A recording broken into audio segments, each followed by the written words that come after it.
Right, I think I might have just fixed this thing's problem.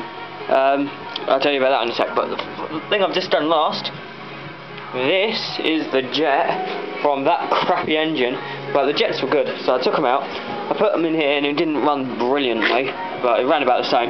What I took this half out. This is the part of an old jet, and this is the other half. No, that's the new part of the new jet, and this is part of the old jet. It's a two-piece system. That bit goes in, and this bit kind of plugs up behind it, and that's what actually does it. I just did a video of it, but it turned out to be too long. It was like 10 minutes long, and I'm not uploading it. So I've done that, and it runs better. But I still couldn't get it to idle. This idle adjustment screw, the valve wouldn't actually go up and close to it and shut it. I actually found out the problem was this spring was too tight. All I've done is pressed it down like that, kind of a lot more though, and stretched it a little bit, and now it seems to idle fine. And also I've straightened out this little hook on the end that somebody else had screwed around with this carb before me, or at least this governor system, and that spring on the end was all bent up. So I've straightened that out with a pair of pliers. I still got to put the choke linkage on it, but that's no problem. I've got to put this thing on it, just 11mm socket, and this here. Otherwise, the carb can slip around and it'll move out, and it'll start sucking in air there and rev. So I have to put this on it first. So I'm guessing this has fixed it. I hope it has. I've got to put the choke linkage on, because at the moment you can see that's not working. This little thing here goes on it.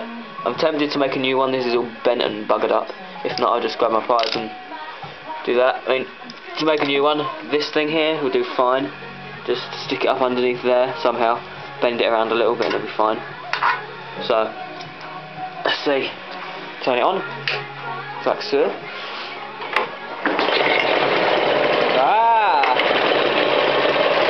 That's better. That's a nice slow idle. Push the throttle up. It seems to be moving a little bit. Still needs tuning, I'm guessing. I haven't tuned it yet. Little shaft is working.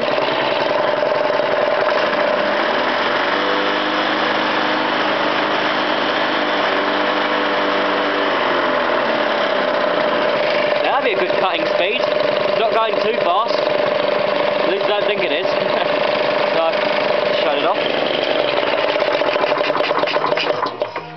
I think that's better. I've got to put the airbox back on, and I've got to put a big fuck off gasket around here. It leaks right around here, so it's actually sucking in non-filtered air. And my grass is really kind of mossy. There's a lot of moss in it, and once you've finished cutting, the whole thing is covered in like moss. So it's definitely sucking in something there, and I don't want to get in. I have had grass stuck in there before, actually. Believe it or not, I have had grass stuck in here. Don't ask. But when it did, it just got caught on the butterfly, and it wouldn't let it shut all the way. Well, wouldn't let it shut as much as what it used to. Well, you know, I just fixed the idle, didn't I? So, you know, it wasn't shutting as much as what it normally did, and it caused it to speed up just a little bit.